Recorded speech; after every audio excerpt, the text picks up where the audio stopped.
Let us all bow down our head and look up to God. Yeah. Heavenly Father, thank you, Lord, for this day. Thank you for this particular book of Revelation and understanding your word as well as your second coming, O Lord. Lord, thank you for having Brother Paul to teach us. Bless him, O Lord. Holy Spirit, we pray that you will take full control of the teacher as well as all those participants. In Jesus' name, amen. Amen. Okay. Praise the Lord. Once again, welcome to our class. And today we are going to go on to our final session, which is about reward. Okay. So, and then I also want to conclude today the final overall session that we have had from the beginning of 10 lessons or 10 chapters of what is written in this book which I have shown you all earlier. All right.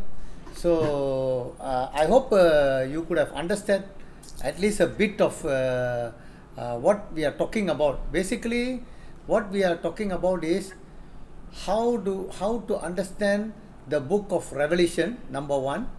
After understanding the book of Revelation, then how to understand the second coming. Okay, that is the proper way how to understand the second coming of Jesus Christ. Not without understanding the book of Revelation, you will never be able to understand the book of, never be able to understand the second coming of Jesus Christ. Why? Because even the book of Daniel says it was sealed because it was for the end time. Okay, and even when Jesus spoke to John, he spoke about the end time event or prophesied about things which is going to happen. Okay, after the church is taken off. Okay, so Jesus spoke a lot of things, and not only the end time event, if it is also about future or eternity about new heaven, new earth, and judgment, and all so on and so forth. So that is basically what we are learning. And today, as we come to conclude, I just want to remind you about the last two chapters. That is the 7 places in heaven and who are the residents that we have learned in the last session. And before that, 7 chronological event of resurrection. You see, why do I talk about that? Okay, why do I show you that there is 7 chronological event and 7 places in heaven? It is basically, it is a spiritual truth which only could be understood or understand by you and me if we understand the book of Revelation.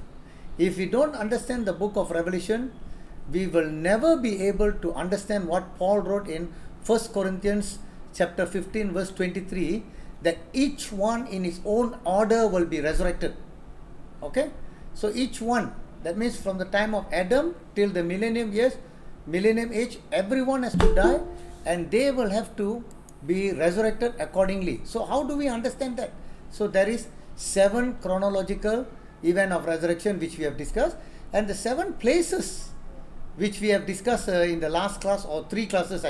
I would rather say it's quite a tough topic and that one you can only understand with the spiritual mind.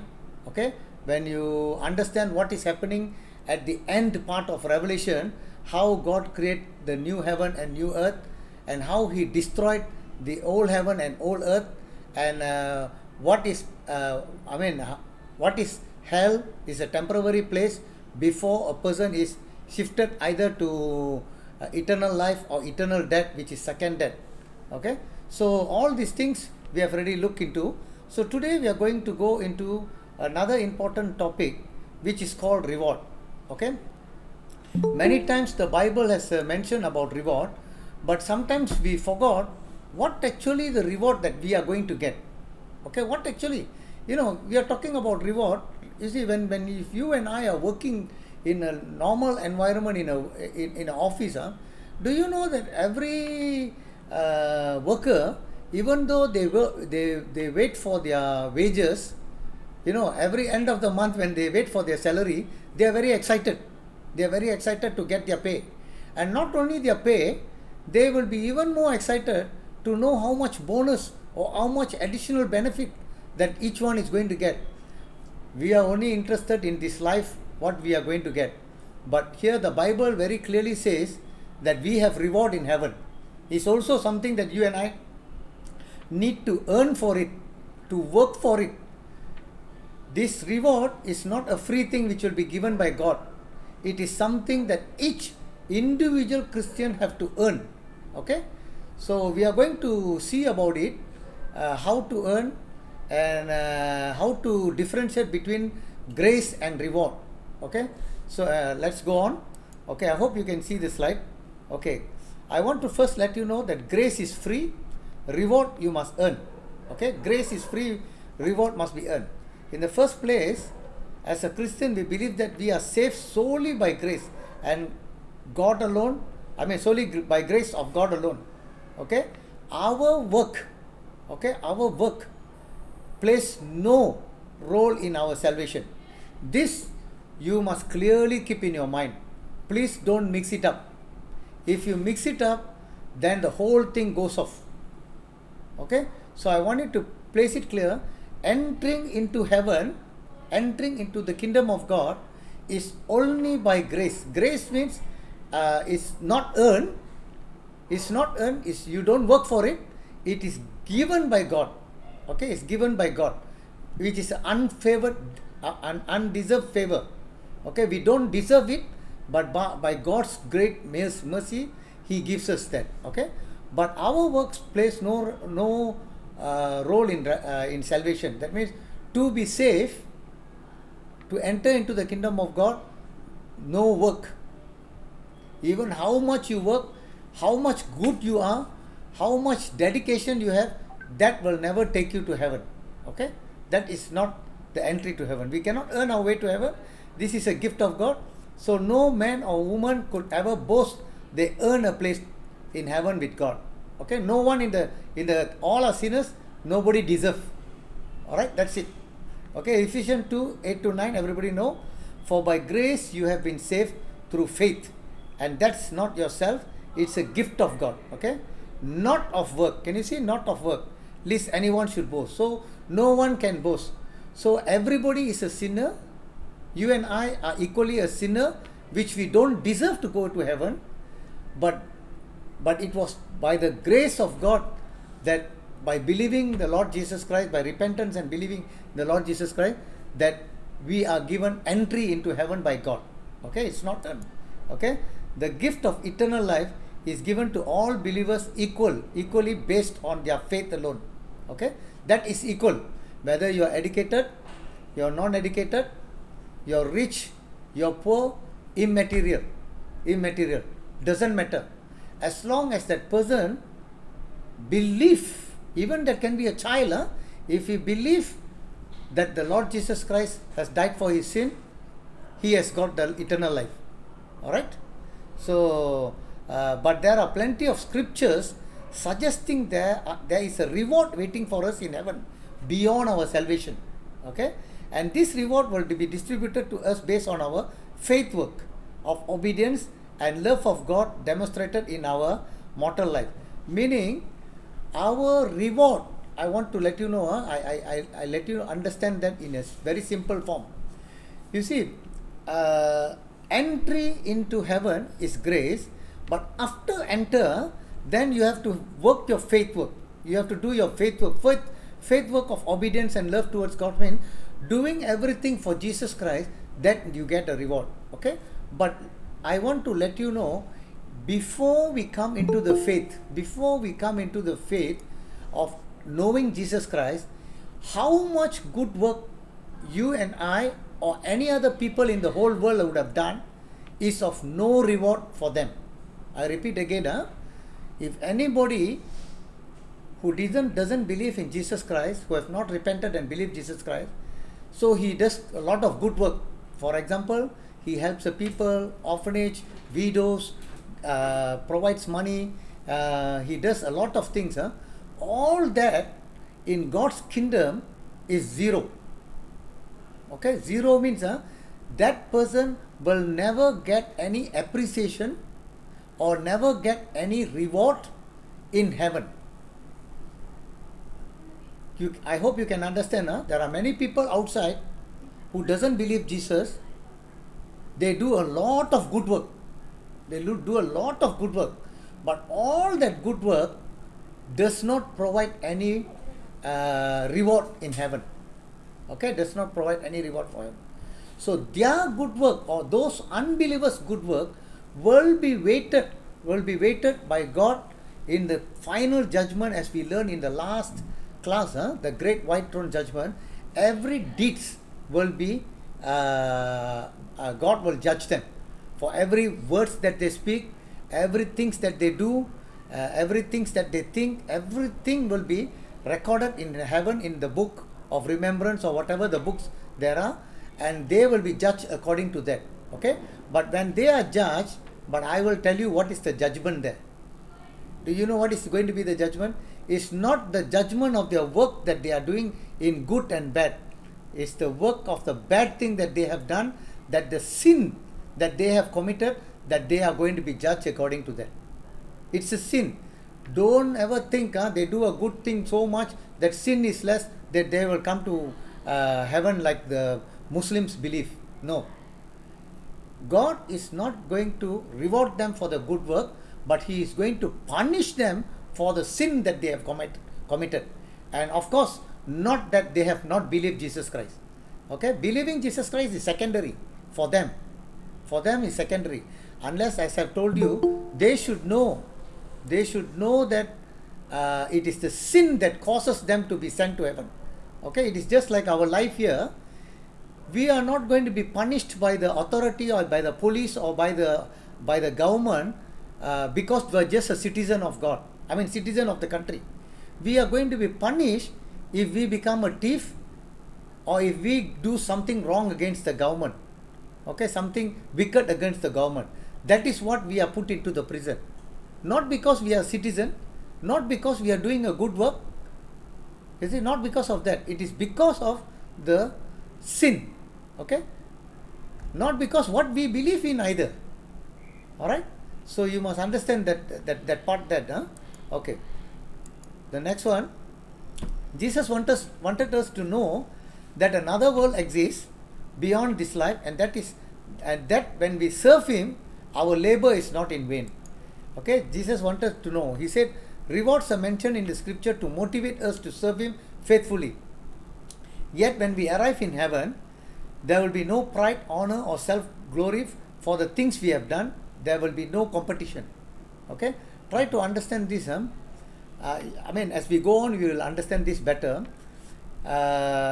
This reward is actually a motivation for us. The more you do the work for the Lord in faith, you are actually saving up a lot of treasures in heaven.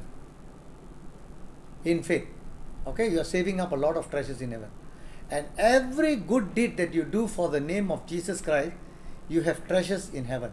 But every good deed that you do, not in the name of Jesus Christ, or for your own glory, or for your belly or stomach, or for pastors, or some other, for your church, or some other thinking that you're doing something for others, without your prayer life, without joining with Jesus Christ, I will tell you, as the Bible says, there is no reward. All these things will come up, but once it is burned, that reward goes off. Or you have already received your reward here in the earth itself. Okay? So after we believe Jesus Christ, things change. And we could do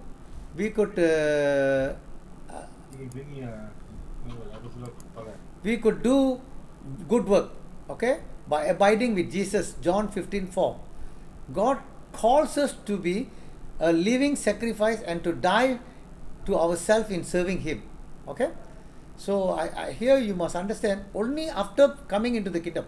It's just like after you are employed in a working life, in our normal life, then only you can get your pay.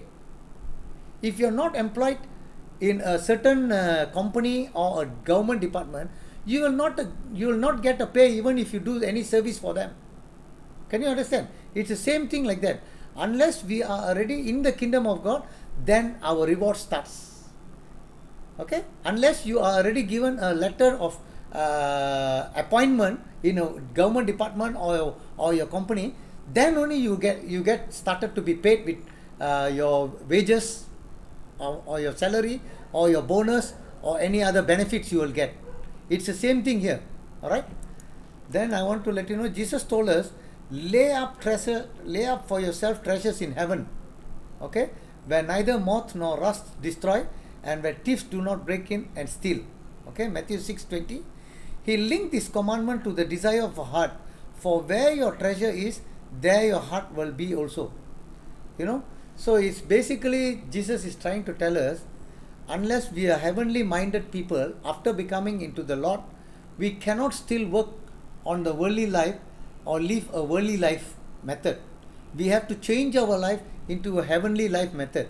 So we have to start earning in heaven and saving up in heaven, where Jesus very clearly says that, asking us to save up treasures in heaven. He really mean what he meant. He really mean what he meant. So I do not know. When I read this verse, I came up to my mind to ready to suffer for Christ, to do the work for the Lord Jesus Christ.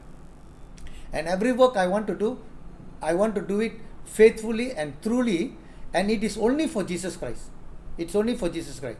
As we pray and do it every time when we do it. So that is what God is expecting us. He is not expecting praises from men or other people. We have to get praises from God, or rather please God. Okay, walk pleasingly unto Him. So this is where many people will fail. You know, I'm very excited in this manner. I want to tell you, I'm really truly excited. When I came to read about this word, when I was speaking, or rather thinking about the works that I have done in the previous time, sometimes when I see the works, we wouldn't have done it for the glory of God. Sometimes we did it for the church. Sometimes we did it for ourselves. Sometimes for the position. Sometimes for... I am also a part of that. I also am a part of that. But after knowing this, I have already ignored all these things and make sure that all our work is for that, for the Lord Jesus Christ. Doesn't matter whether I will get reward or not, but I will do it for the Lord Jesus Christ. That is what God is expecting us. And finally, I also asked this question many times to many people. If you ask me, I just ask myself, how much treasure, property or bank account do I have? Roughly I will know. I don't want to count about it, but roughly I will know. Roughly I will know. But in the same way, I don't think about this much, I always think, how much treasures do I have in heaven? How much treasures do I have in heaven? It's a very important thing. I always think about that many times. And I always think what, I want to do more work for the Lord, because every work for the Lord Jesus Christ, you are actually saving up treasures in heaven. And that is one of the reasons which motivates me even today to go back to the village there in India to share the gospel. Seriously, I am very well motivated to move there, because I used to think, I even shared to a few people, I said, God has given me certain amount of money, so all that money, whatever I require, I will take first. Okay, that means my basic need, electric bill, water bill, paying all the other things, that I take. All the excess money is all God-given money. It doesn't belong to me, it belongs to God. And what I will think, with this money, I don't blindly give to people. I don't blindly invest it in God's kingdom. You understand what I mean? I don't blindly do it. You know what I used to do? I will take that money, I will see which is the best investment. Best investment. You know what is the best investment in God's kingdom? Soul.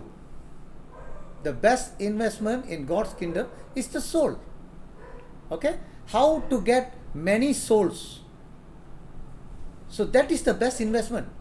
So if you think of investing in a church building, in the sending money for there and here, you better think twice. See which is the best investment, that by sending this money, that soul is built up, that soul will come to the Lord, or you use that money for souls to get into the kingdom of God. Okay? When you invest that way, I am sure that is the best investment. In our earthly life also, we used to do that. When we have money, we want to invest the money in a proper way. To be a good steward of finance. That's the right word to say. To be a good steward of finance. Don't just unnecessarily use your money for unnecessary purpose and then finally become a debtor, owing so many people, and then you ask God, God, please provide me this, please provide. No, that's not. If you're a good steward of finance, I am very sure God will bless you accordingly, and even more sure that He will provide you more. You know why He provides you more? He wants to test and see you whether you are going to be hard up for money or whether you are hard up for the ministry that God has given you. Just note that and see, okay? So that is why how much money you save. So if your heart is in the kingdom of God, your treasure is there, then your thought and your mind will be there. Your heart will be there in God's kingdom, how you want to save. Alright? So Matthew 10:41 says, he who receives a prophet in the name of a prophet shall receive a prophet reward. And he who receives a righteous man in the name of a righteous man shall receive a righteous man reward. A prophet reward and a righteous man rewards are given accordingly to their calling, and who serves the Lord faithfully in this world. A great reward is promised to those who are persecuted for Jesus' sake. Various crowns are mentioned, and Jesus said that He will bring this reward with Him when He returns. Okay, this is generally for you to understand. Every investment of your time, your energy, your money, your property, everything, if you invest in God's kingdom, you have different category of reward. Okay, different category of reward. So those who reward in prophet reward is a prophet reward they will get. Righteous man reward. Okay, it's just like in a simple form. I will explain to you. If you are giving money to the prophet, you will get the prophet reward. If you are giving money to the righteous person for his needs and all, his ministry, you will get a righteous man's reward. Can you understand that? So to be the same thing, I also want to let you know this. If you are giving money to a false prophet, you won't get any reward. If you are giving money to a wrong, wicked person, you will not get any reward. Can you understand? That is what I am trying to tell you here, that you must be able to invest your money properly. Don't unnecessarily give your money and say that you have given it for God. One day it will be burnt and you won't get anything. You see, I know that many people have given money in the name of God or in the name of many ministers, but I will tell you, as Jesus told, there are many false ministers. Many false ministers. So, it's a very sad thing. I'm not saying everybody is false, but I will tell you, you must understand to a certain level before you give. But when you want to give money to the poor, it's like lending to God. That is different. But when you want to give money for ministry, you must be really careful. You must know the ministry. You see? And because of this, that is why many Christians are being deceived, that they have given money to a lot of people, that minister is having a big bungalow, big plane, and they have a big bank account and a big church. You know, the Pentecost church, they were meeting in the houses. They never meet in any building. And we are making building after buildings. So where is our priority? Or rather, I will think it the other way around. These ministers who are the high level ministers, they are actually taking the money of the poor believers and living their life luxuriously. But we are supposed to partake in Jesus' suffering, the fellowship in His suffering. It is, it's not, Philippians 1:29 says, it is granted for us not only to believe in Jesus, but also to suffer for Him. Where is this verses all in their life? Forget about their life. Where is this verses in our life? How is our life in not only believing Jesus to be part of the suffering of Jesus Christ's life? So we need to understand that. Okay, suffering for Jesus Christ is partly a high reward given to you. All right. So a great reward is promised to those who are persecuted for Jesus' sake. Do you know that regarding persecution? There are 7 types of persecution in the Bible, which you can try to find out. It's not only death. Okay, there are other persecution, not only death. You can be persecuted by your name, you can be persecuted or tortured, you can be persecuted by death, and so on and so forth. Okay, so various crowns are mentioned by Jesus that he will bring these rewards with him when he comes. Okay, for the Son of Man will come in the glory of his Father with his angels, and then he will reward each one according to his work. Okay, this is our work. Matthew 16:27. This is the same thing he mentioned from heaven. While he was in the earth, he mentioned. In heaven, he mentioned the same thing. Behold, I am coming quick, and my reward is with me, to give everyone according to his work. That means reward is only according to our work.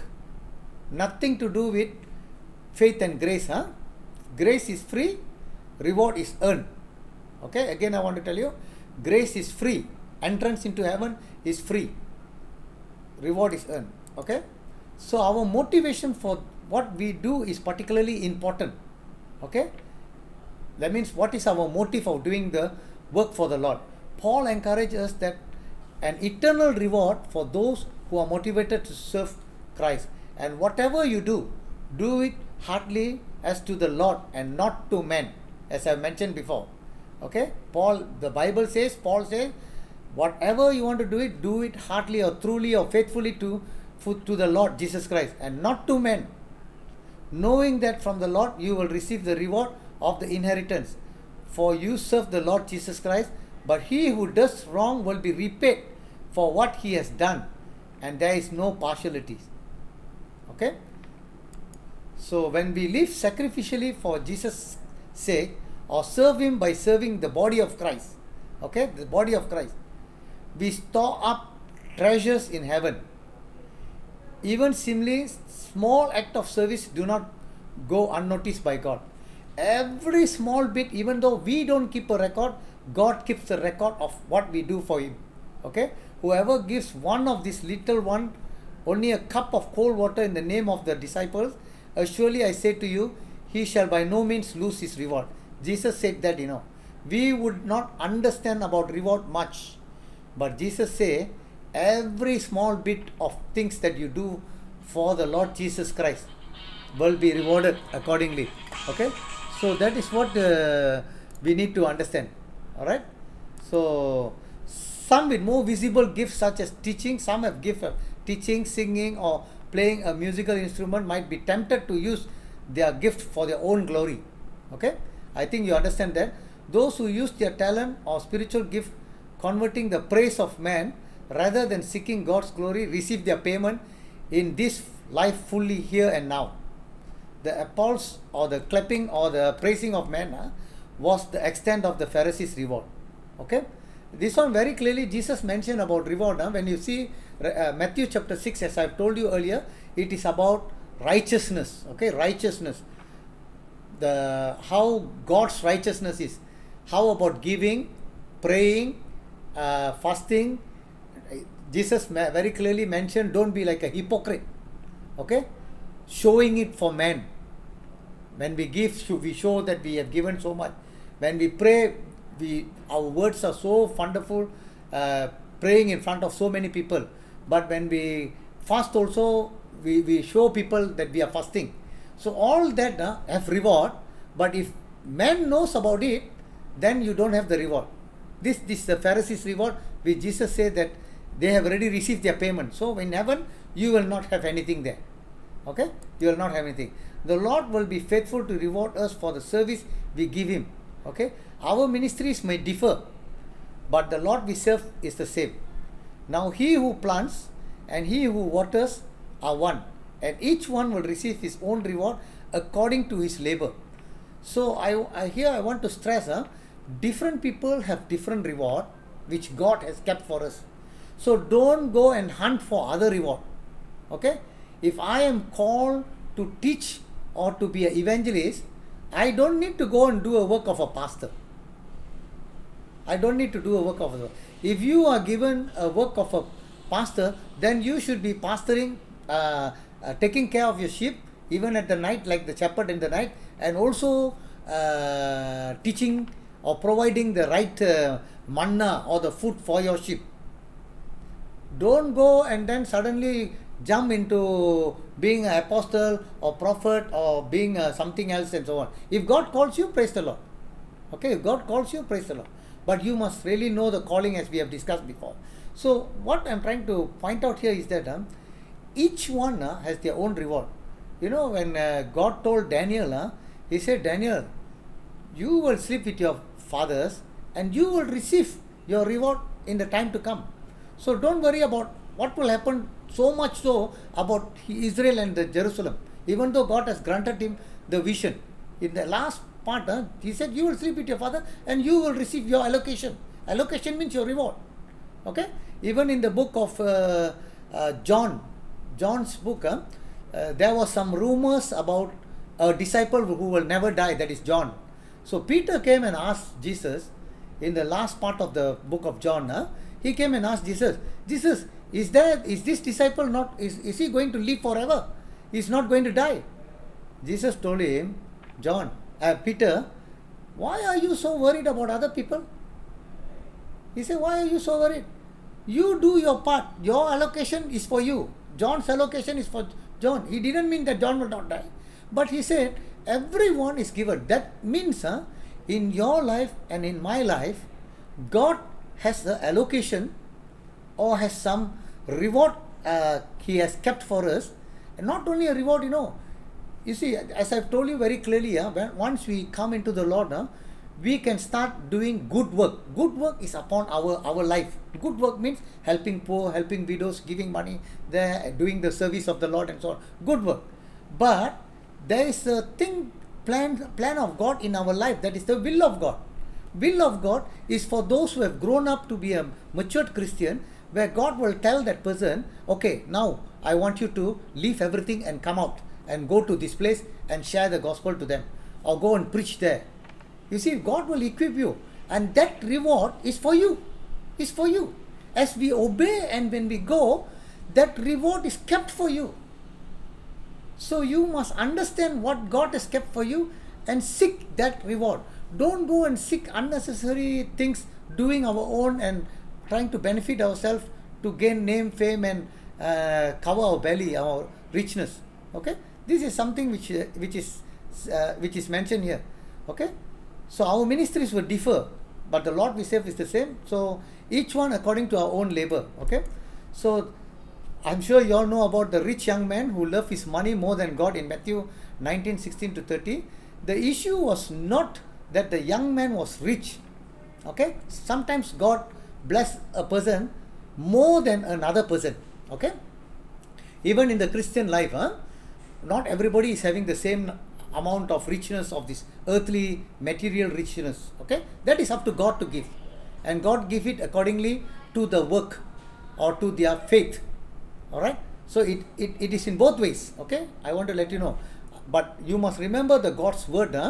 Seek ye first, Matthew 6:33, seek ye first the kingdom of God, and all these things, the worldly things which was mentioned before, clothing, eating, drinking, and all these things will be added unto you. If we are faithful in our righteous work of God's righteous work that we are doing, then all the other things will follow suit. Okay, it is not to make you very rich that you forget God. No, God wants to give you so that you can use it for His glory. And of course, He also wants to provide you whatever is basic need or a good life, because Jesus said in John 10:10 that I have not come to, He has come to give us a life abundantly. Abundantly means He has come to give us a life, not only an eternal life, a life in this earth which is full of abundance or meaningful or full of blessings. All right. So God's promise is very clear, but we must know the word correctly. Okay. So It's not that, the young man who loves his money more than God in Matthew. The issue was not that the young man was rich, but that his treasure, his riches, and did not treasure what he could have in Christ. You see, he liked the richness of this world more than what Jesus Christ could provide. Okay? So Jesus told the man to sell his possession. That is why Jesus told him, sell all, give them to the poor, and he will have treasures in heaven. You see, if he sell all and give them to the poor, and then he will have a lot of treasure, he will be a very rich man in heaven. Then comes the word, follow me.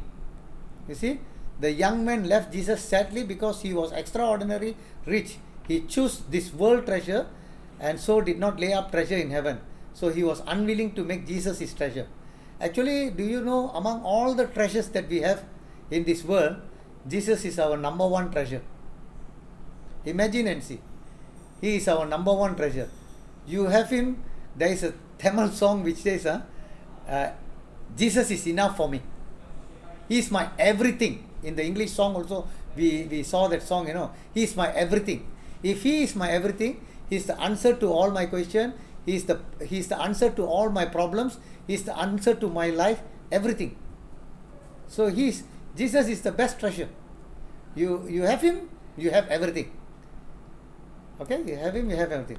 We also want not to lose our full reward by following false teachers. This also I have already told you in the teaching about are we being deceived. That's why I wanted you all to attend the earlier classes. You can only understand this when you have attended the previous class. Do you know, by following false teachers, in 2 John 1, 7 and 8, this is what it is written. For many deceivers have gone out into the world who do not confess Jesus Christ as coming in the flesh. Let's say for many Jehovah's Witnesses, okay, let me put it very clearly, Jehovah's Witnesses have gone out into the world, have come into your house, who do not confess Jesus Christ as coming in the flesh. This is the deceiver and antichrist. Look to yourself that we do not lose those things we work for, but that we may receive the full reward.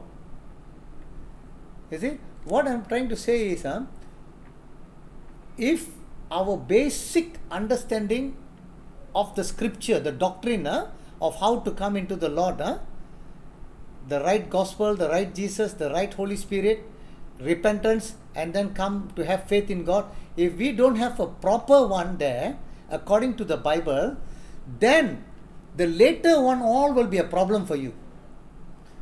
The later teaching, the later understanding, all will be a problem. Why it will be a problem? Because God Himself says in 2 Thessalonians chapter 2, verse 10 and 11, if you read that verse, you will see that just because a person does not want to understand and have the love for the truth or believe in the truth, then God will send him to believe the false. God Himself, not others. God Himself will allow you to believe other false teaching.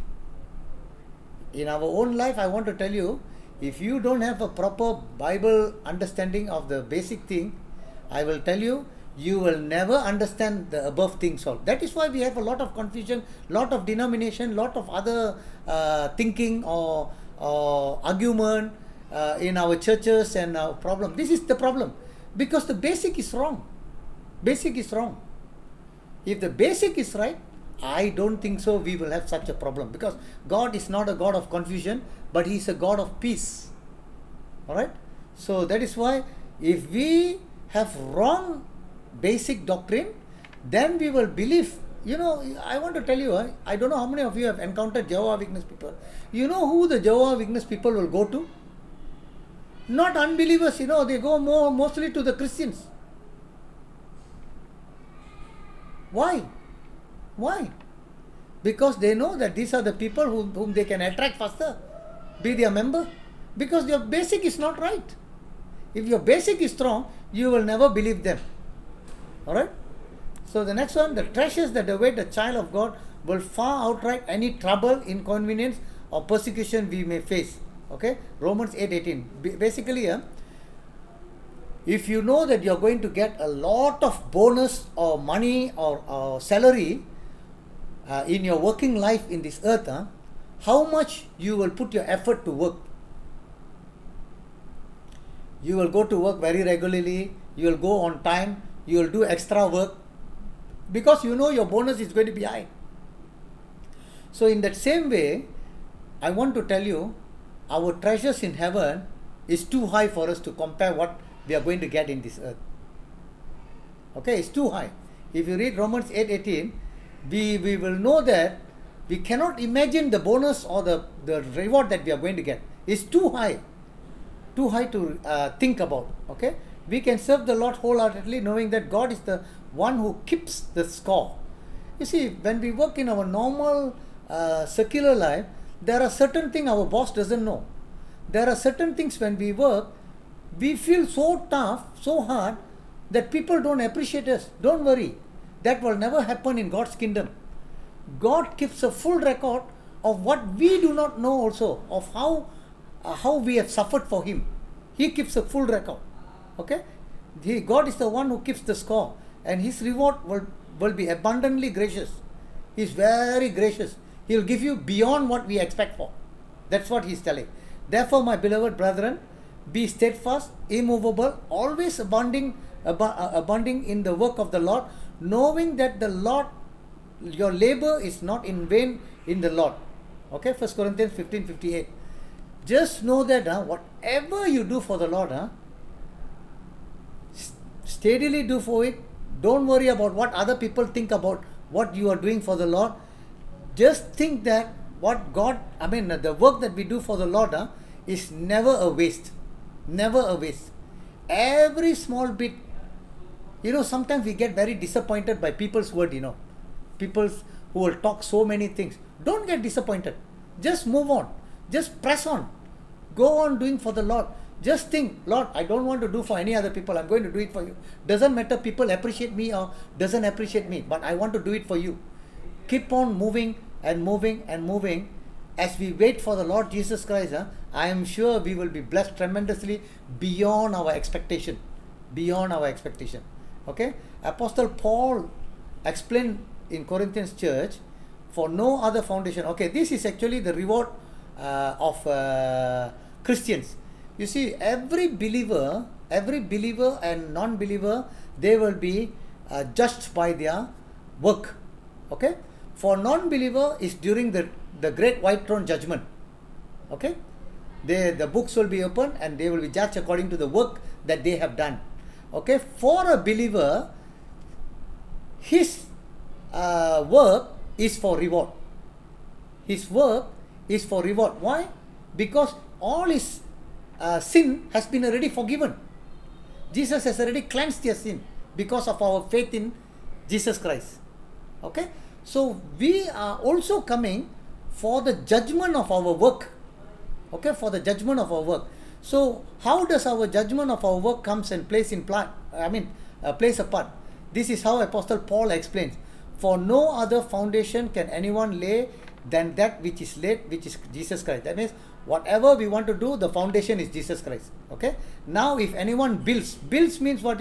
Anyone do a work for the Lord Jesus Christ on this foundation, for Jesus Christ, with gold. He's giving some example with gold, silver, precious stone. Watch out for these three.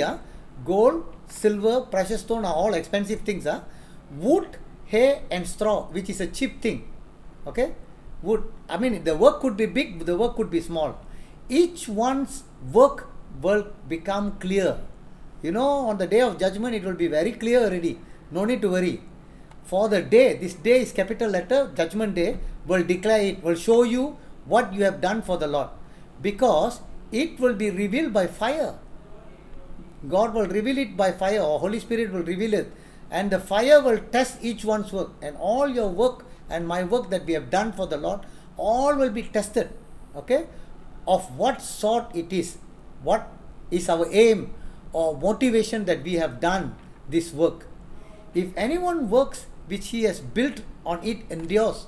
That means when it is burned, remember, when it is burned, if you burn gold, will it dissolve? No. When it burns silver, will it dissolve? No. When you burn stone, will it dissolve? No. But when you burn wood, it will dissolve. It will become dust. Hay also will become dust. Straw also will become dust. Okay? There are 3 good work, 3 bad work, equally right there. So each one, I mean, the work which he has built on, it endures, and he will receive his reward. If your work is done like gold, silver, or precious stone, when it is burned, it is still standing there, then you will receive a reward. If anyone work is burned, okay, there are people who do a work just for the sake of other pastors, church, and for his glory or for praises of man, he will suffer loss. That means he is actually wood, hay, or straw is burnt. Okay, he will suffer loss. But he himself will be safe, yet so through the fire. That means he will come into the kingdom of God, but he will not have any reward. That means there are many Christians who are saved by grace, but they might not have reward because their motive or their faith is wrong. I mean, they didn't do it for Jesus Christ. Their work, they didn't commit it for Jesus Christ. So this is what Apostle Paul is explaining in 1 Corinthians 3, 11 to 15 for believers' reward. Okay, the objects list in 1 Corinthians speaks of the quality and the motive of one serving Christ in this mortal life. Okay, those things not done for the glory of God will be burnt up and thus not subject to rewards. Only that which is done for Christ in faith will be rewarded when Christ comes down. Okay, it is important to notice that believers will not suffer loss of salvation. Their salvation is not loss, but the loss of reward. Okay, see, if your doctrine is wrong, you won't receive any reward also. If you are going on a false doctrine, so maybe you repented and believe the gospel, you believe Jesus Christ, that you know is fine, you are safe.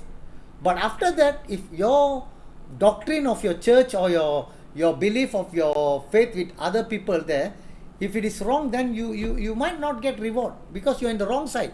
Can you understand? So important stress of this passage is about service done for Christ and not salvation for this passage. Okay.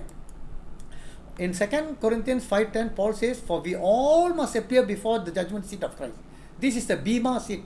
Bema seat means the seat of mercy, where we don't deserve, but we have to sit in front of Jesus Christ, that each one may receive the things done in body according to what he has done, whether good or bad deed. The deed or works done in our lifetime is based of our rewards we get. Alright? Basically, works are not a condition for eternal salvation. Salvation is by faith alone. Okay? The scripture is noticeably clear on this subject. Faith is the only condition for salvation. Okay? Here I want to stress, there are some churches, some churches, they think if a person after believing Jesus Christ, if he is not baptized by the name of the Father, Son, and of the Holy Spirit, then he will not go to heaven. Wrong. I want to tell you wrong. Okay?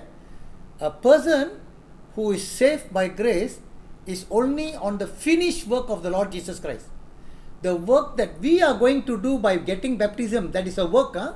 I obey what the Bible says, that I must get the baptism of water and of the Holy Spirit. I obey is work, is I have to do. After I am saved, I have to do is a work. Saved here is actually grace. Baptism is actually work. Okay? So, of course, once you are baptized, you are supposed to do this. I am not saying you are not supposed. You have to, if you baptized by believing Jesus Christ, automatically you will obey what Jesus says. That is work. Okay? But I don't want you to mix up together to say, without baptism, this person will go to hell or will not go to heaven. You see? There are people in the sick bed in hospital, or there are people who are drunkard, who people go and minister to them, Church people or people come and tell them about Jesus Christ, repent and believe in the name of Jesus. They are in the bed going to die, and then they come and tell them, do you know Jesus Christ? No, I don't know him. Actually, Jesus came in the world to die for your sin and my sin. If you believe, one day you will be saved. If that person believes in the bed at that moment, even without baptism, he is going to go to heaven, because salvation is not by baptism. Salvation is by Jesus Christ's work done. What Jesus has finished is all completed. Okay? So Jesus did everything necessary to secure heaven for us when he died in our place and paid for our sin at the cross, Calvary. There is nothing we can add to what he has done. We can only rest in it. And that is what faith is, resting in the finished work of Christ. Okay? So this you must understand. Paul in Romans, he say, and if by grace, okay, we are saved by grace, and if by grace, then it is no longer of work. Otherwise, grace is no longer grace. Can you understand? Meaning, if grace is actually undeserved favor, that means if a person fail in his exam, let's say a passing mark is 50 marks, okay? Passing mark is 50 marks. So, that person studied, but he got 45 marks. So, that person failed. He failed. So, when he failed, so he went and asked the teacher again, "Teacher, can you please help me? If you don't give me a pass, my father will whack me. So please help me to make it pass." So the teacher was so gracious. He said, "Never mind, give me your paper, I will check."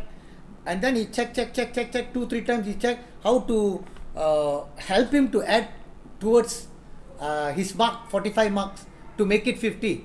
After he checked so many times, being a just teacher, just means he's a right teacher, he doesn't want to cheat himself. So he said, "I'm very sorry, I cannot give you a pass." That is a real right teacher. He just cannot add some marks for some people and not for other people. So he just say, "You fail. You fail." So we are all failed people because of our sin. Okay, we are all failed. Okay, we are not righteous people.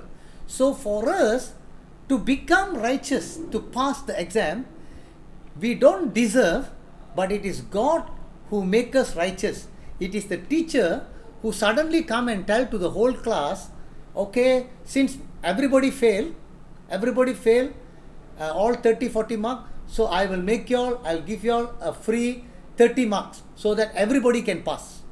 We don't deserve, but now the teacher by his grace give everybody to pass. So that is called unmerited favor or undeserved favor. Okay, grace is something reserved. So it is not the work of the person that this person become pass. No, it is the undeserved favor or grace. Okay, so that is why Paul say, if it is by grace, then it's no longer of work. The person not qualified because of work. Otherwise, grace is no longer is grace.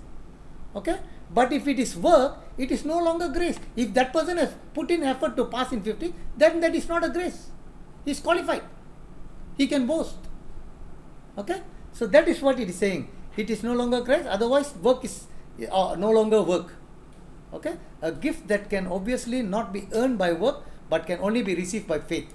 Okay, we are not saved by our good works, but we are saved for good work. Okay, why we are saved for good work? Because after we are saved, we have to do good work.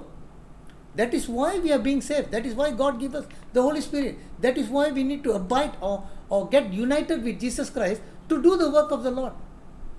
It's not, God didn't call us to make idle, just sitting down and doing nothing. He is expecting us to do good work. If you are not doing work, then you better check your salvation. Something is wrong. Something is wrong in your salvation. You have to check. You see? If you just think if you are not doing anything for the Lord, then you better check whether your salvation is right or wrong. Something is wrong, because the Bible says in Ephesians 2:8, if we are saved by grace, it says, "For we are His workmanship, created in Christ Jesus for good work." We are God's creation, chosen by God, or the workman of God, created in Christ Jesus for good work, to do good work, which God prepares us beforehand that we should walk in them. That means after we believe, then we are created for good work, which God has endorsed us that before the creation of the world, He has prepared all these things that you and I must do. That is why I always say, always make sure your calling and your election sure. You must know what you are called for. You see, God is true. It's not that we don't know what is our calling. We will know. If the Holy Spirit guides us, He will tell you what is your work that you need to do. No need to go for other things. God is a very, I will tell you, fantastic God. He's a beautiful God. He will tell you everything. If we ask Him, He will definitely tell us what we require. Alright? So it is those good work that determines our reward. Okay? After coming into Christ, that is the one which will determine our reward. We need to keep it straight. Entrance to heaven is determined by belief, but our reward in heaven is determined by behavior. What we do while we are in this earth. Okay? So many people have confused because of the emphasis of the work and reward in Scripture. They think they can earn their way to heaven by doing good deeds, but that is Satan's deceptive lie. Okay? This is where many Christians will fail in their life.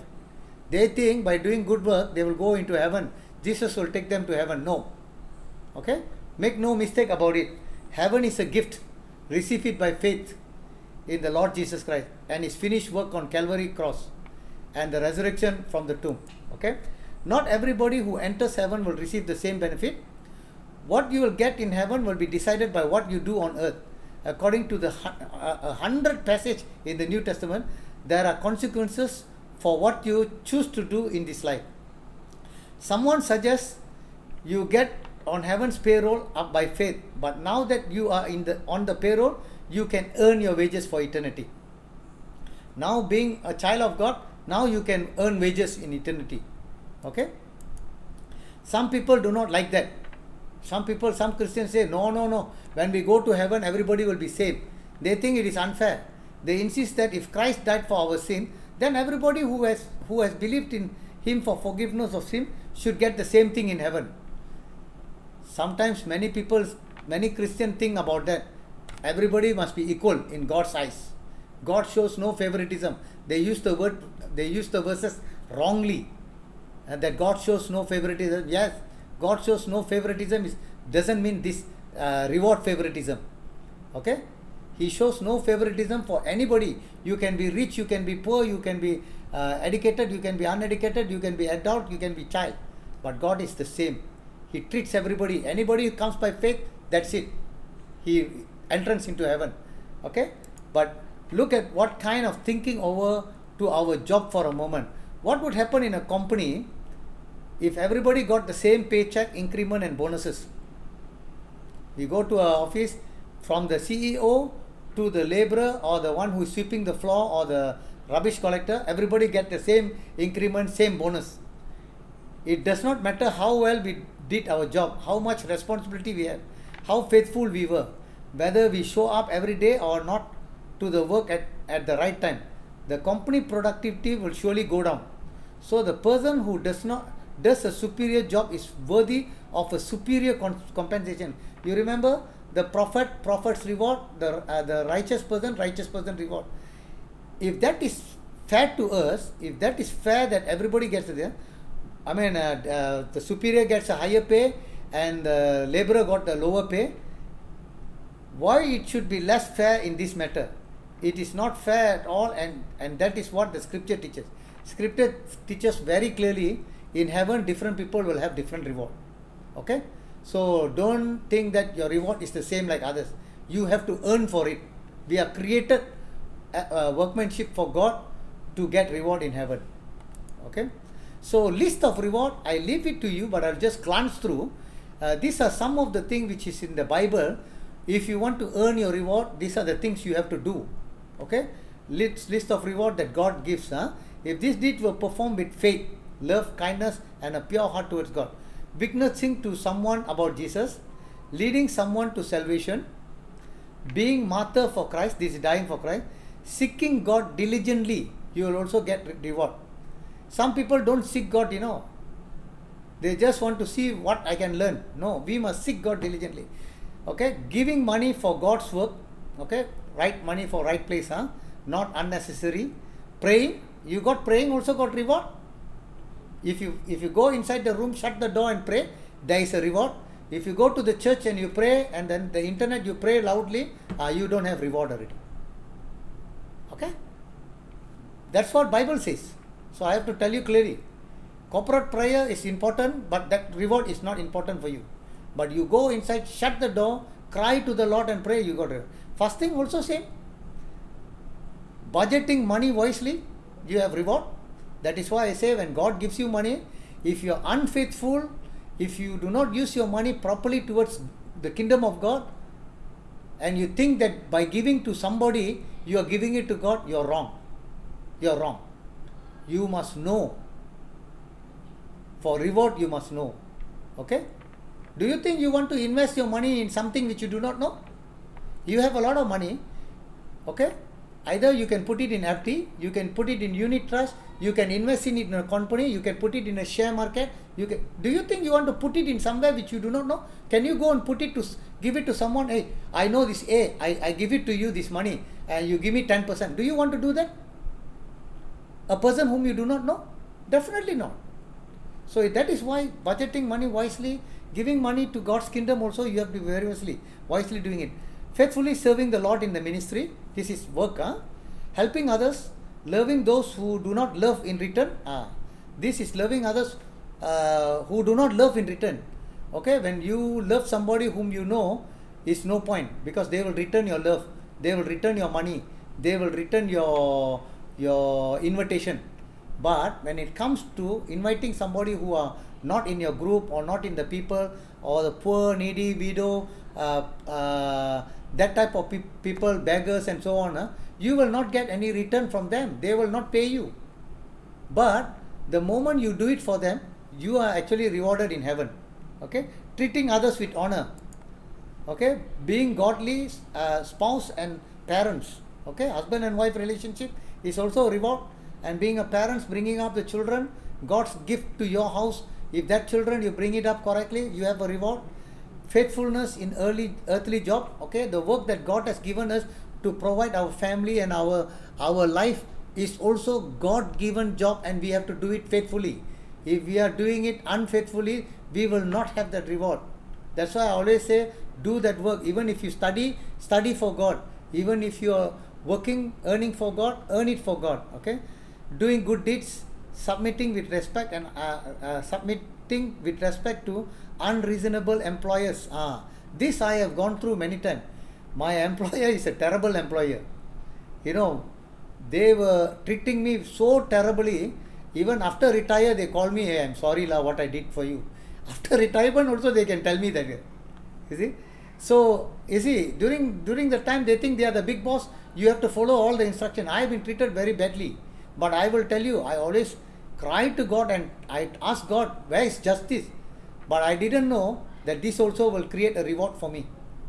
It will create a reward for me. Okay? So, it's all there. Being persecuted for His name's sake. If you go and do ministry, you can be persecuted. Having a servant's attitude, serving God, humbling ourselves, doing a little thing for others, helping the poor, visiting the widows often in their distress, living righteously. Okay, we probably will not make any headlines in the earthly papers and get famous if we do these things listed above. But it is okay. Earthly papers are used to wrap dead fish and burn. Heavenly headlines will be remembered forever and rewarded. Save up treasures in heaven and get reward. All right. So most of the passage above in the Bible, written rewards will be given by Jesus when He comes. But what are the actual reward? Okay, now we are coming to the next phase. Once you understand the basic teaching about reward, now we are going to talk about what actually we are going to get in heaven. Alright? What are we actually going to get? Anybody knows? Only 3 things is mentioned. But other than that, the other things are not mentioned. It is beyond our imagination, which God didn't tell us. I will repeat again. The reward that we are going to get in heaven, in actual reward, what is the thing? The money or what we are going to get in heaven. 3 things is mentioned in the Bible very clearly. But there are many other things which is not mentioned in the Bible and which we cannot accommodate or cannot think about it. That is why God didn't mention it. Can you understand? So the three things for us to understand is mentioned. I'm going to share with you all. But the things which is not mentioned, definitely I also cannot share, because it's only when we reach heaven we will know about it. And that cannot be explained here. I want to tell you, it cannot be explained. It is just like what, I employ you for a work. When I employ you for a work and I tell you I will pay you 5,000. Okay, I will pay you 5,000. So you come and work. And after a month, I don't pay you 5,000. I pay you 5 lakhs or 5 crores. What will you feel? I don't pay you 5,000. I pay you 5 crores or 5 billion. What will you think? That is what is going to happen when we go up to heaven. That is what is going to happen. The reward in heaven is unimaginable. So we should be motivated to do more and more. That's what I'm trying to tell you, okay? Most of the passage above in the Bible are written about reward. Okay, what actually? Is there anything written? If we see Romans 8:18, it says, "For I consider that the suffering of this present time, okay, are not worthy to be compared with the glory which shall be revealed in us." Can you understand? We cannot compare. It cannot be explained at all. And 1 John 3:2 says, "Beloved, now we are the children of God. Now we are the children of God. And it has not yet been revealed, haven't been revealed, what we shall be. But we know that when He is revealed, we shall be like Him, for we shall see Him as He is." Just imagine and see, we will be like Jesus and we will see Jesus coming in the cloud. And it has not been revealed. When we go up to heaven, what will happen? Okay? So as a matter of fact, here are some of the actual reward which we will be receiving, that is recorded in the Bible, if we look carefully with our spiritual eyes. Okay? Many people do not know this. If you know that, you'll be motivated to do more and more work for the Lord Jesus Christ. Okay, the natural man does not receive the things of the Spirit of God, for they are foolishness to him, nor can he know them, because they are spiritually discerned. Okay, it's only with our spiritual eyes you can see this. Okay, what are the reward? Number 1, we will be welcomed by others in our Father's house. Okay, when we go, let's say, to one place, unknown place, because we do not know where the heaven is, you see, because Jesus have to come and take us and go. So when we go to heaven, when Jesus takes us and go to heaven, do you know that when you go reach there will be people who will be welcoming you? Not only Jesus. People will be welcoming you. This is one great reward. And how many people will be welcoming you, we wouldn't know. But there are many people, according to how we have earned our rewards. You see? How does it happen? In the parable of the shrewd manager, Luke chapter 16, verse 1 to 13, you remember the shrewd manager, that the manager, the owner told him that I'm going to terminate you, send me the, put the accounts all correctly, and then I will terminate you. So then the manager did what, if the man, it's a parable, he said, I don't know how to do any other work. If my boss terminate me, if my owner terminates me, then I don't know how am I going to live outside. So what I will do, the boss is so rich, if somebody owe him 1,000, let's say I put it in our words, 1,000 lakh, I will write him 500,000. Okay, he makes it half. If he owes 800, I put it 400. He changed all the thing that the people owe to the boss or the owner. He will change it and he will put it. What he does was wrong. Okay, that is why it is called the shrewd manager, a cheating manager. What he does was wrong. But Jesus told that parable to tell us, to point us to one important fact, one important thing. You know what he says in verse 9? He said, "And I say to you, make friends for yourself, but by unrighteous mammons." Unrighteous mammon means your wrongdoings that you are doing, the manager did, make friends. He said, make friends with your the thing that you're doing with the wrong thing, that when you fail means when you die, that you may receive, that they may receive you into everlasting home. Meaning, if that manager is terminated and gone out, who knows, nobody knows, the person whom he has helped by making it into half, he might help him. Can you understand?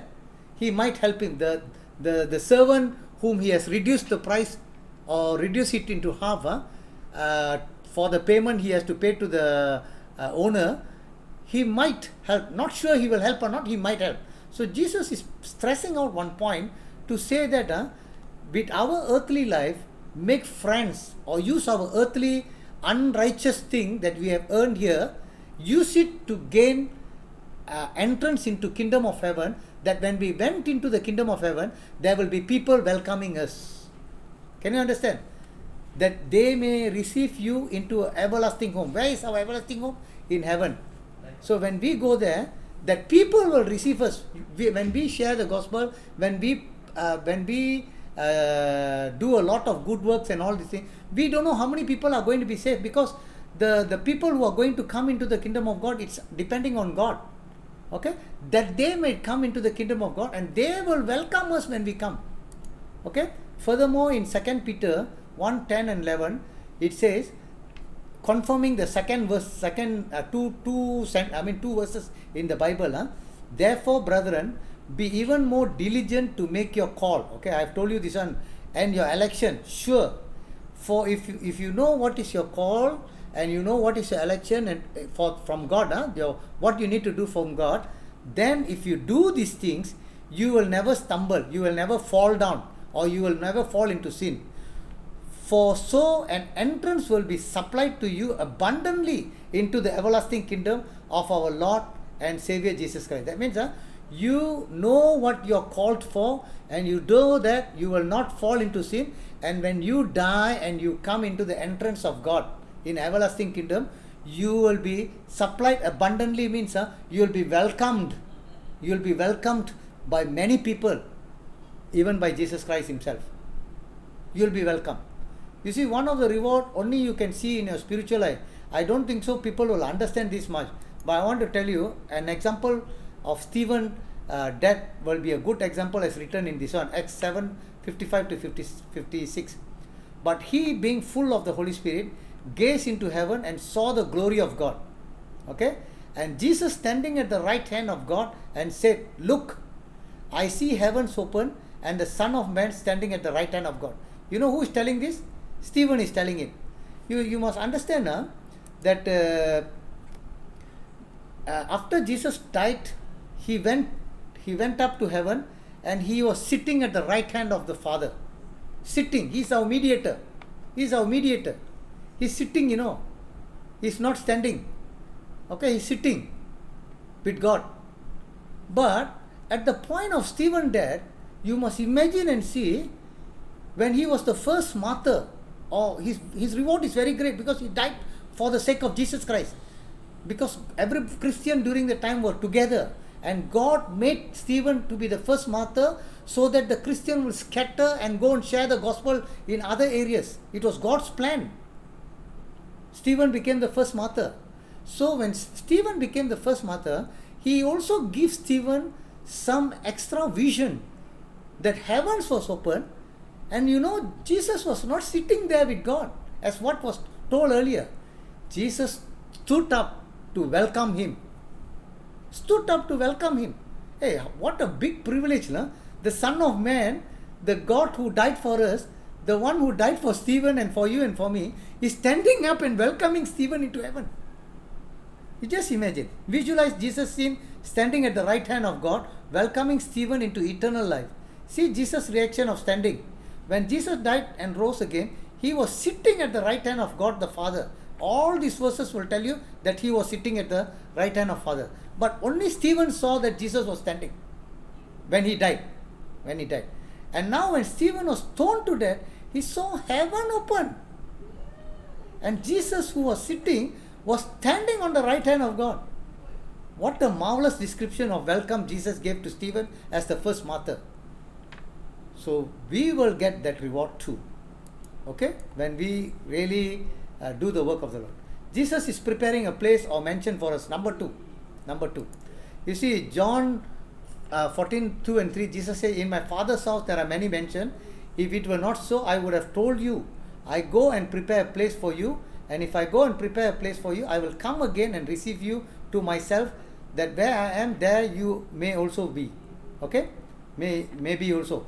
Although Jesus promised an eternal life to those who believe, but in heaven, He's preparing a mansion, a large, impressive house.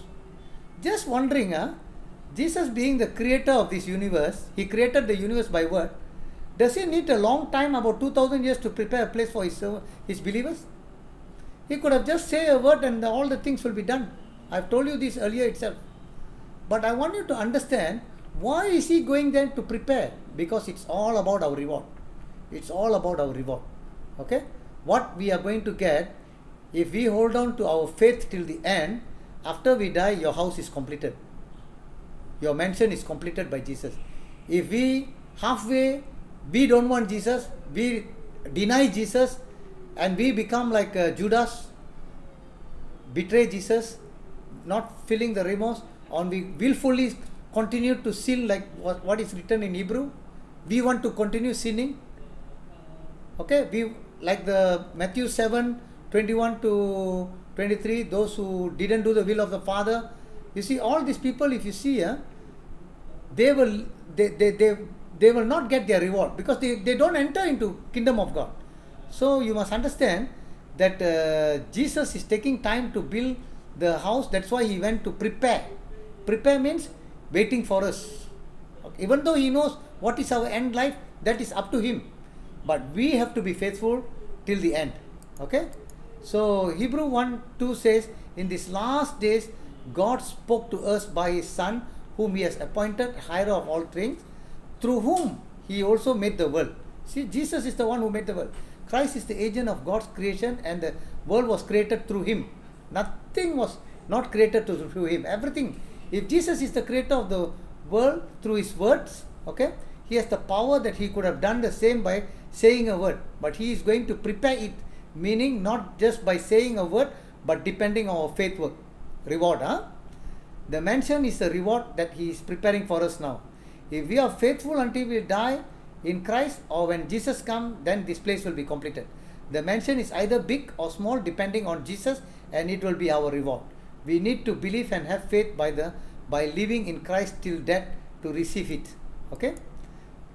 5 types of crown. Okay, I don't want to spend much time here, because crowns is very important, but actually some say 3, some say 4. But there are 5 crowns which I mentioned, but I believe there is 4, but it's up to individual to decide what you want to decide.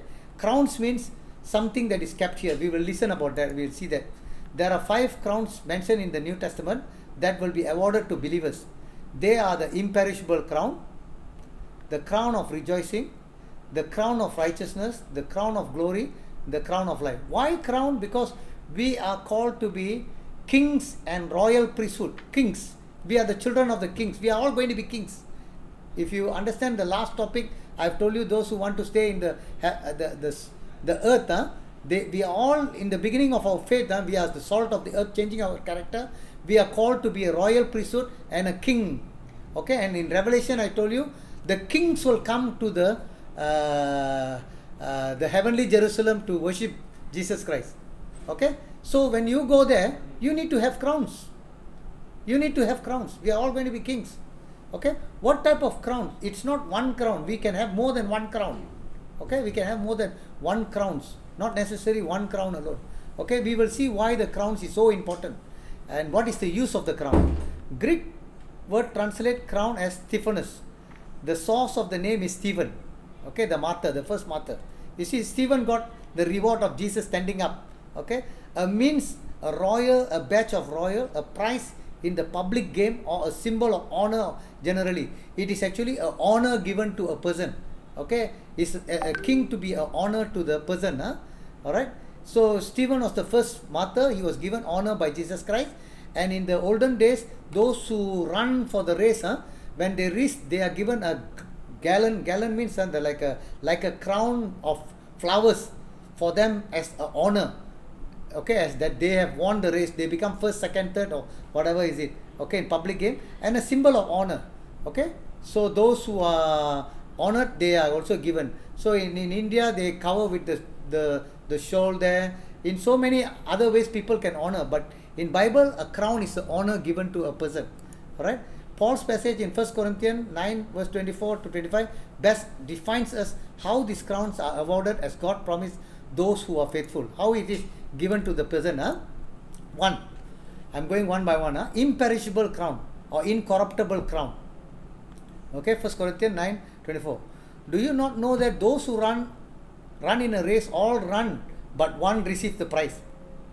Okay, run in such a way that you may obtain it, and everyone who competes for the prize is temperate in all things. Now they do it to obtain a perishable crown, but we have an imperishable crown. Okay, that means here what Paul is explaining, those who run a race during the time, a competition race, one person will receive the crown. Okay, but for us, he's explaining that here in this earthly crown, they will receive. But he is talking about heavenly crown, which is a imperishable crown or incorruptible crown. Therefore, I run. What race does he run? A faith race. Okay? In Christianity, it's a faith race. Thus, not running with uncertainty. We must know what we are running for. Thus, I fight not as the one who beats the air. Don't know what am I doing. I'm running a race. Not like that. But I discipline my body. This is very important. I discipline my body and bring it to subjection, lest when I have preached to others, I myself should become disqualified. Meaning what, disciplining the body means Paul went and preached the gospel to so many people, but he must control his body. Body, not only, I'm not talking about food and all these things. In wrongdoings of the body, a body, Jesus said, the body can commit wrong things. Every sin is done above, but only the sin of lustfulness or the sin of adultery is done in the body. Sexual sins is done in the body. So Paul is telling, I'm preaching to others, I cannot be doing what is wrong in my body. So I have to control not only in the sense of food, how we have to take care of our body, because our body is a temple of the living God. So in the same manner, we have to be very careful with our body, how we keep our body clean and holy, because it's a temple of God. So Paul is actually telling that he should, if he preach others, so he doesn't want to be disqualified because of his body. Alright? So that is what, if you want to receive the crown, you have to, imperishable crown, the same crown, is a crown for people who brought their body into subjection, disciplining their body and have a self-control. Okay? Paul uses the word temperate, meaning self-control, and he explained that it is through keeping the body into subjection that we receive an incorruptible crown. That means we must be able to control our body, not only in food, in lustfulness, in our thinking, and so many other things. We must be able, as I have told you, the salt of the earth is when you change your character, we must be able to control that sin never overtakes our body.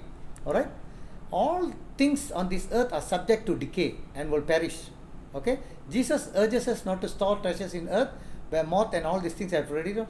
This analogy, this is the same thing to what Paul was saying about the wreath of leaves that will soon to turn bitter and fall apart, but not so with the heavenly crown, faithful endurance, which a heavenly reward, which is an inheritance or incorruptible. Okay, Jesus told that in the earth you save up, it will decay. Okay, it will decay, rust and all these things, moth and rust will destroy and thief will break in. So he said, save up your treasure in heaven. In the same way, Paul is also explaining the same thing what Jesus told. Do you know how he explained? He said, those who run a race in this life, they will receive a crown which will decay. That crown which is made of the leaves or flowers. Okay? But we who are running a faithful life or endurance life, if we win and if we reach, if we have our faith till the end and if we reach, then we will inherit an incorruptible or undefiled crown. Okay? Imperishable crown. There is one crown which will be given to us in heaven if we finish our race for God. Alright? So this is how we need to understand. The second one, the crown of rejoicing. Okay. This crown of rejoicing, I believe this, it is not, it is referring to those who are saved, not actually a crown which is given to a person.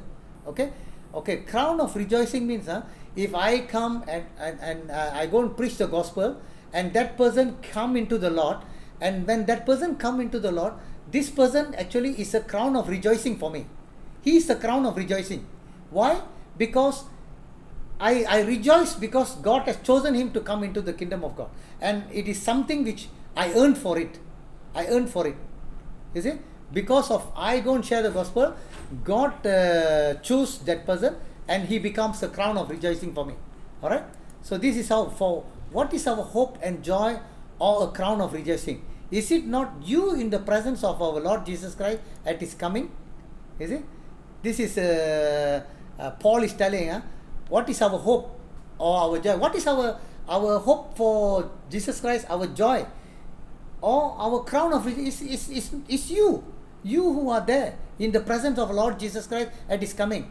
At the presence of Lord Jesus Christ when he comes, if Paul goes up into the cloud, and Jesus also comes to the cloud, and those whom Paul has ministered are also coming into the cloud, that is the crown of rejoicing for you. They are the crown of rejoicing. Crown of rejoicing, also known as the crown of exaltation or crown of auxiliary.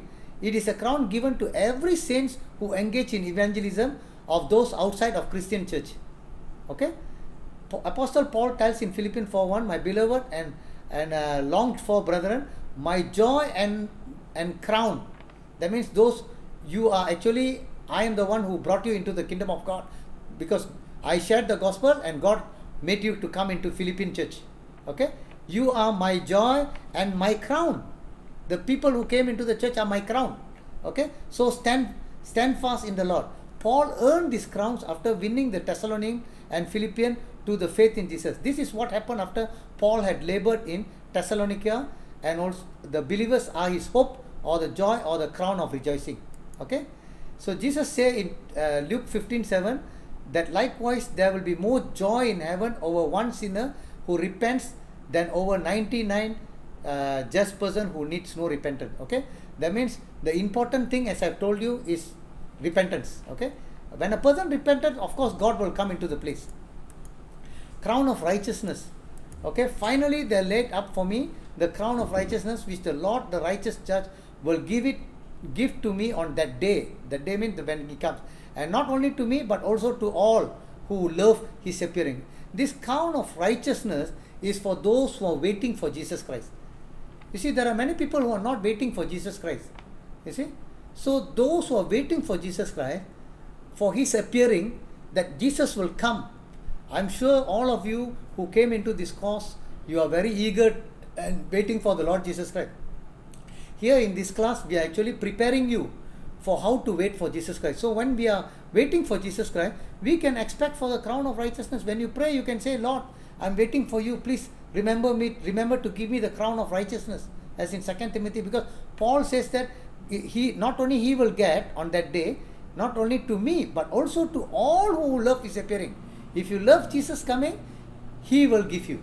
Okay? It doesn't matter now. Throughout Paul's time till now, who want to wait for Jesus' appearance, they will receive. This crown is for every person who loves the appearance of Jesus Christ, like Paul and Timothy. This crown is for those who are ready and waiting for Jesus Christ's secret coming. Righteousness is only by faith. Okay? Not by work. Crown of righteousness is the crown for every righteous person through grace by faith, waiting for Jesus. Okay? Galatians 5:5, for we through the Spirit wait for the hope of righteousness by faith. Philippians 3:9, and be found in him, not only having my own righteousness, which is from the law, but that which is from the faith in Christ. The righteousness which is from God by faith. Okay? Now the crown of righteousness again. Every person in Jesus Christ is justified righteous and must wait for the final salvation. Final salvation means Jesus to save us when Jesus appears. Hebrews 9:28. The crown of righteousness is for every saved person who is waiting for his appearing and will inherit this crown through the righteousness of Christ only, which is what gives us the right to it, and without which it cannot be obtained. Because it is obtained and processed in a righteous way and not by force and deceit, as earthly crowns sometimes are, it is an everlasting crown promised to all all who love the Lord and eagerly waiting for His way. Though through our endurance, discouragement, persecution, suffering, and even death, we are assured our reward is with Christ in eternity. Okay, this crown of righteousness is also a crown which is a reward for those who are waiting for Jesus appearing, who love His appearing. I want Jesus to come and take me and go. If you are waiting for it, this reward or crown of righteousness will be given to each one of us. A crown of glory. Shepherd, this is for the pastors, crown of glory. Shepherd the flock of God which is among you, serving as overseers, not by compulsion but willingly, not for dishonest gain but eagerly, nor as being lord over those entrusted to you, but being example to the flock. And when the chief shepherd Jesus Christ appear, you will receive the crown of glory that does not fade away. Okay, this crown of glory is not only for the shepherd. I want to let you know. Sorry if I said that it is for shepherd. It is for everybody. You see, everybody in the kingdom of God are given a certain responsibility to take care of the other sheep. Okay, pastors take care of the church. Evangelists take care of the field. Apostles move around, take care of many churches, building many churches. As individual Christians, you have your families to take care. You are also a shepherd to your children. Okay? So, as church members, as ordinary people, everybody has a responsibility. And if this crown of glory is before Jesus comes, okay, if we are serving the Lord, how to serve? Not by compulsion, like with forcefulness, we want to do the work just because we have the position or with this, but willingly. This is willingly. Not dishonest gain, but eagerly, just doing it for the Lord Jesus Christ. Not that you will get something else by serving God. Okay? Not being the Lord over those entrusted to you, meaning not trying to overrule them. I am the boss, you are the slave, or you are the servant. There are many who does this in the church level. Okay, so we have to be an example like Jesus Christ, how He took care. Okay, here you must see, we are given a responsibility or a work by God. If we do it faithfully as an overseer serving God, then we will receive the crown of glory. Okay, the crown of glory is a crown for every person who feeds the flock, like pastors, apostle, prophet, evangelist, teachers, ministers, and every person that carries out the Great Commission. In Matthew 9:36, but when He saw the multitude, He was moved with compassion for them because they were weary, scattered like a sheep having no shepherd. Okay, so crown of glory, it is not only for the fivefold ministry in Ephesians 4:11-13 for the edification of church, but for the crown for Peter's, Paul's, John, and for every God's servant, everybody, even if you lead your family, preaching the gospel to every creature. Okay, go into the world and preach the gospel. This crown for feeding the flock or those who require counseling, mentoring, teaching, and preaching the gospel, no matter what comes their way. When chief shepherd Jesus comes, the crown of glory will be given to them, and it will never fade. Okay. Finally, the crown of life. Okay, crown of life. This is for those who don't fear death and do not fear any of these things which are about to suffer during our suffering. Okay, indeed the devil is about to throw some of you into prison that you may be tested, and you will have tribulation 10 days. Be faithful until death. That means our faith must be until death, and I will give you the crown of life. Okay, the crown of life is a crown for believers who have patiently endured trials, testing, and persecution. Okay, trials, testing, persecution. So we need to endure for Jesus Christ, suffering for Jesus Christ. It is for people who bravely confronted persecution for the sake of Jesus Christ, even to the point of death. Okay, so Apostle James further tells us that the crown of life is for those who endure temptation. In James, blessed is the man who endures temptation, for when he has been approved, successfully overcome the temptation, he will receive the crown of life which the Lord has promised to those who love Him. Okay, in Scripture the word life is often used to show relationship that is right with God. It was Jesus who said, I have come that they may have abundant life and that they may have it more abundantly. John 10:10. Told you that. Okay, so this is actually a crown of life, and this is the promise that He has promised us, that eternal life. Okay, this one I leave it to you all for reading because I'll give you this slide. Okay, the use of the crown. We have 5 crowns, as I've told you, mentioned in the Bible. So what are the use in the crown in heavenly realm? When we get this reward in heaven, what are we going to do with this crown? Okay, these people who have more than one type of crowns in heaven will be casting our crowns before the throne of God, worshipping Him together with the angels in heaven. Not only together with the angels in heaven, together with the 24 elders also. Revelation 4 gives us a scripture of explaining it better. They do not rest day and night, saying, Holy, holy, holy, Lord God Almighty, who was. And this is not the angels. Angels are not given the crown. Sorry, I have to change this. It is the 24 elders, the church. Okay. Worshipping Him, actually 24 elders. Okay. What happened is, whenever the living creature gives glory and honor and thanks to Him who sits on the throne, who lives forever and ever, the 24 elders, correct, okay, 24 elders fall down before Him who sits on the throne and worship Him who lives forever and forever, and casting their crowns, see the word crowns, before the throne, they cast. So don't go there without any crown. Please earn some crown, pray for some crown, get more crowns so that we can worship God better. Okay, you remember the 3 wise men? They bring the gifts. They were prepared to come and see the Lord Jesus Christ even when Jesus was born in this earth.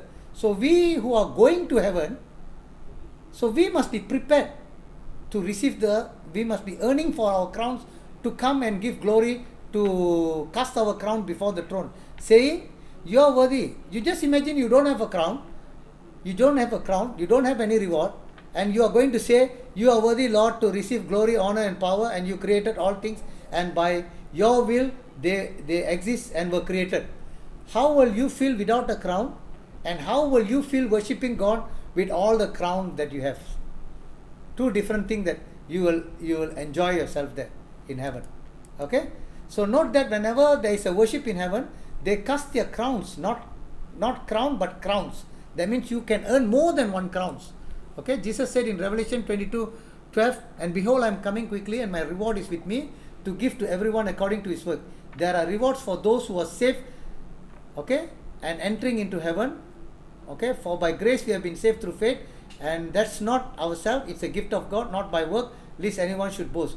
For we are His workmanship. Okay, this one I have told you already. Okay, conclusion. I want to conclude today's the whole of the Bible study that we have. This one, I finished the reward already. So I want to let you know, many Christians are confused when Jesus will come, either pre, mid, and post tribulation. The question can be answered if we understand the book of Revelation, as I've told you, that God has already prophesied everything from the end to the beginning, which speaks about end time. Remember God's prophecy, though it tarries, wait for it because it will surely come pass. In the entire Bible, only once God has sealed the prophecy, seeing that in Revelation 5:3, a strong angel in heaven say, no one in heaven or in earth or under the earth was able to open what was sealed in the prophecy, except Jesus took it and opened it. Okay, the sealed prophecy is the one hidden in Daniel prophecy, and Jesus Himself, who is worthy, opened and revealed.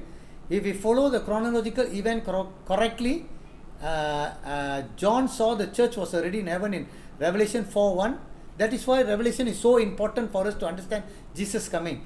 You see, since Jesus revealed it only after the church was redeemed, it makes it clear that pre-tribulation is the solution to all the confusion. I don't want to say pre-tribulation, I would rather say church has been taken up, and after that the 7 years tribulation begins. Okay? These reasons are the basic explanation that cannot be denied. If anyone can understand this simple explanation, he can solve the puzzle relating to Jesus coming and be prepared for it. Okay? And for understanding better, I have shown you, furthermore, there is a clear distinction between secret coming for the church, which is written in 1 Thessalonians 4:15 to 18, or in 1 Thessalonians 15 verse 51, and glorious coming, where Jesus comes back with 10,000s of His saints to execute judgment, in Zechariah chapter 14 and Jude chapter 14. Jude 14, not chapter. The Great Tribulation is the balanced 7 years period, of which was paused in Daniel's prophecy, where Jesus died on the cross, and it will continue after the church is raptured. Okay, simple.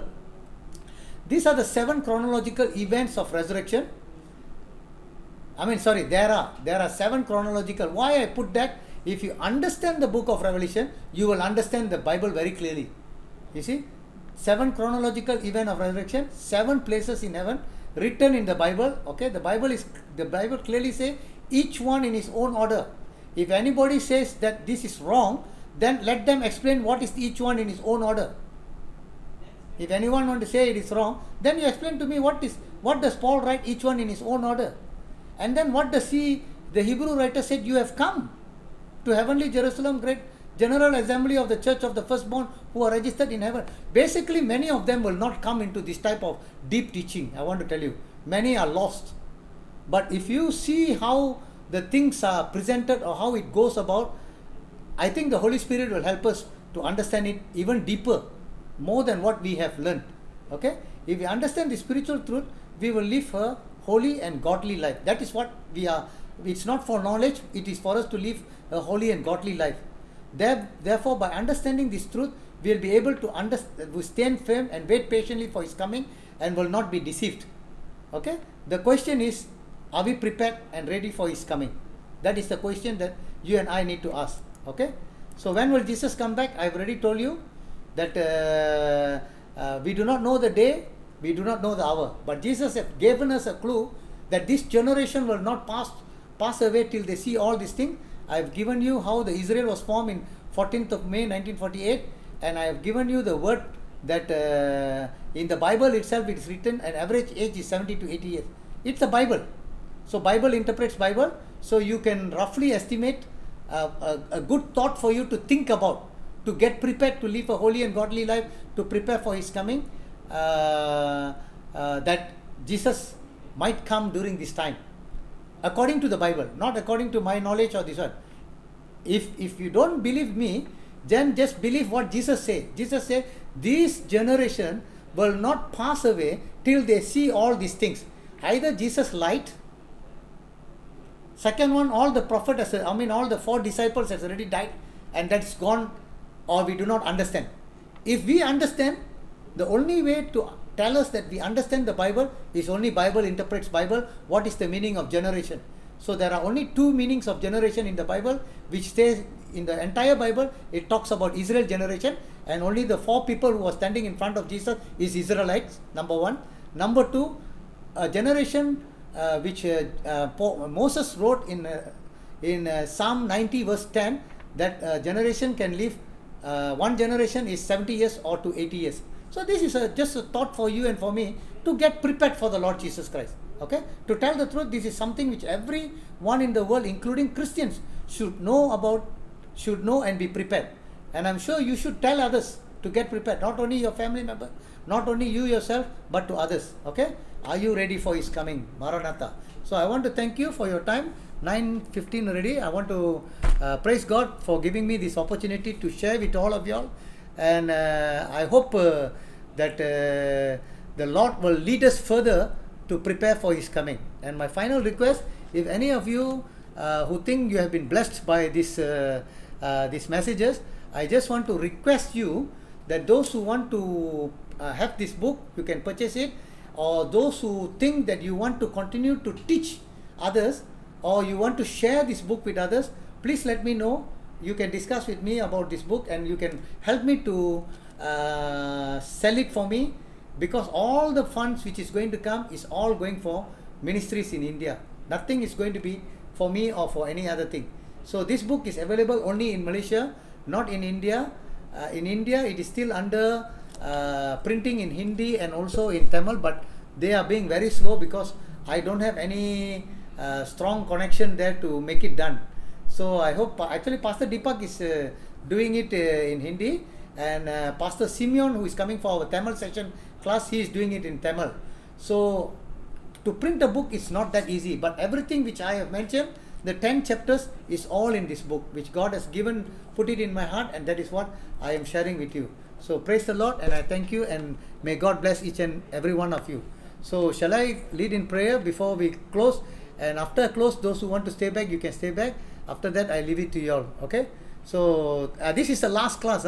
After this, there is no more class, and I will be only having a Tamil session, which is going on every Monday. And English session, I won't be having any more at the time being, because I want to focus on the book. I have to do a lot of work in the book, okay? And I want to focus on this book while we are still in this COVID season. All right.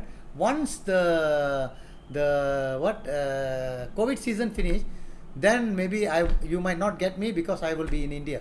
All right. So praise the Lord. Shall we pray? Heavenly and gracious Father, we want to thank you once again for this time. Thank you, Lord, from our bottom of our heart, for all these things that you have shared with us, O Father.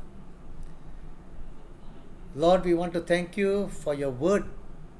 Thank you most of all for Jesus Christ, O Lord, that you have sent into this world to die for our sin according to the scripture, and he was buried, and he rose again on the third day according to the scripture.